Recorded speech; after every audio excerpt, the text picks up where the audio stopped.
Assalamualaikum warahmatullahi wabarakatuh.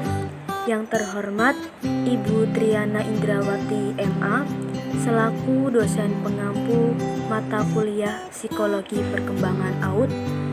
Kami dari kelompok 3 akan mempresentasikan materi dari mata kuliah Psikologi Perkembangan AUD dengan berjudul Pengaruh Kelahiran Terhadap Perkembangan Anak. Berikut nama-nama anggota kelompok 3. Yang pertama ada Permata Fitri Arfiani dengan NIM 242009. Yang kedua ada Novia Salsabila dengan NIM 242014. Lalu yang ketiga ada Laili Fitri Utami dengan NIM 242023. Dan yang terakhir ada Alimin dengan NIM 242030. Berikut adalah presentasi dari kelompok kami. 1. Pengertian bayi neonatal. Bayi prematur atau neonatal didefinisikan sebagai bayi dengan usia kehamilan kurang dari 37 minggu. Menurut usia gestasi, maka bayi prematur dibagi dalam 3 kelompok. 1. Sangat prematur, yaitu bayi yang lahir kurang dari 32 minggu. Yang kedua, prematur, yaitu bayi yang lahir antara 32 minggu dan 34 minggu. Yang ketiga, late prematur, yaitu bayi yang lahir antara 34 dan 37 minggu gestasi. Durham dan Chapman 2013. 2. Kondisi yang mempengaruhi bayi neonatal. 1. Faktor ibu.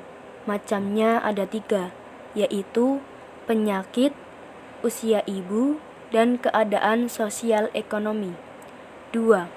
Faktor janin atau bayi. Macamnya ada 3, yaitu hidramnion, kehamilan kembar, dan kelainan kromosom. Yang ketiga, faktor lingkungan.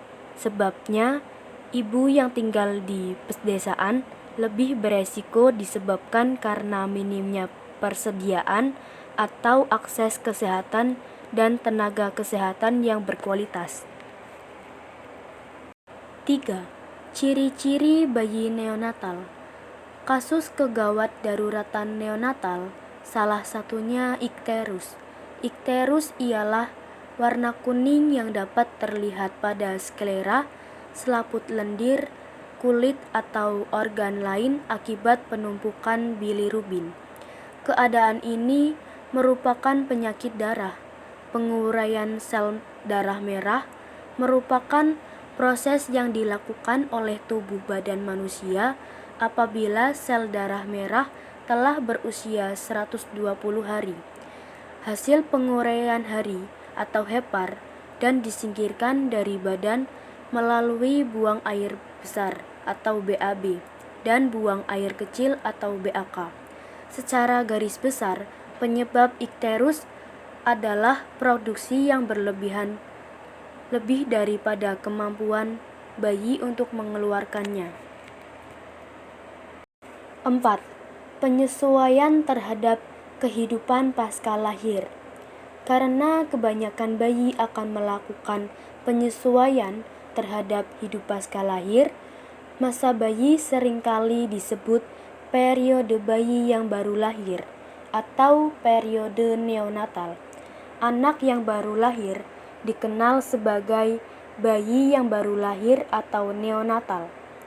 Bahaya yang berkaitan dengan kelahiran. A. Bahaya fisik. Macamnya ada 3, yaitu kematian bayi, postmaturitas, kerusakan otak. B. Bahaya psikologis. Macamnya ada 4, yaitu daratan perkembangan, kesenjangan perkembangan, ketidakberdayaan individualitas, dan kemurungan orang tua baru. 5. Pengaruh kelahiran terhadap perkembangan pasca lahir. Yang pertama, Penyesuaian fisik pasca. Penyesuaian fisik selama periode pasca melahirkan dipengaruhi oleh apa yang terjadi sebelumnya. Yang kedua, penyesuaian emosional dan psikologis. Fluktuasi emosi adalah umum bagi ibu dalam periode pasca melahirkan. Di antaranya ada 2 macam, yaitu baby blues atau depresi pasca melahirkan dan penyesuaian ayah.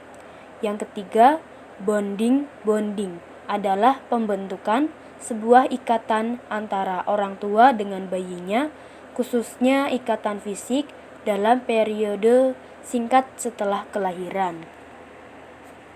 6.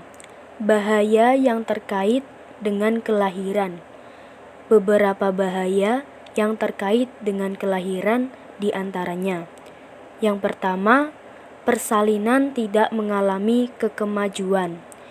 Disebabkan diantaranya seperti pelebaran serviks yang lambat, ukuran bayi terlalu besar, ukuran pinggul yang kecil, serta penggunaan pereda nyeri yang melemahkan kontraksi uterus.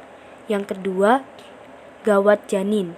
Bayi yang kekurangan oksigen, kadar air ketubannya terus menurun sampai detak jantungnya yang menjadi tidak normal. Yang ketiga, kompresi tali pusar. Terkadang saat persalinan, tali pusar dapat tanpa sengaja terlilit di leher bayi. Yang keempat, prolaps tali pusar. Kondisi ini, tali pusar tiba-tiba keluar melalui serviks setelah ketuban pecah, padahal bayi belum memasuki jalan lahir. Yang kelima, posisi bayi tidak normal. Bayi menghadap ke bawah dan kepala terlebih dahulu melewati jalan lahir, misalnya posisi sungsang. Baik teman-teman, itu saja materi yang dapat kelompok kami sampaikan. Kurang lebihnya kami mohon maaf. Terima kasih. Billahi taufik ila aqwamit thoriq. Wassalamualaikum warahmatullahi wabarakatuh.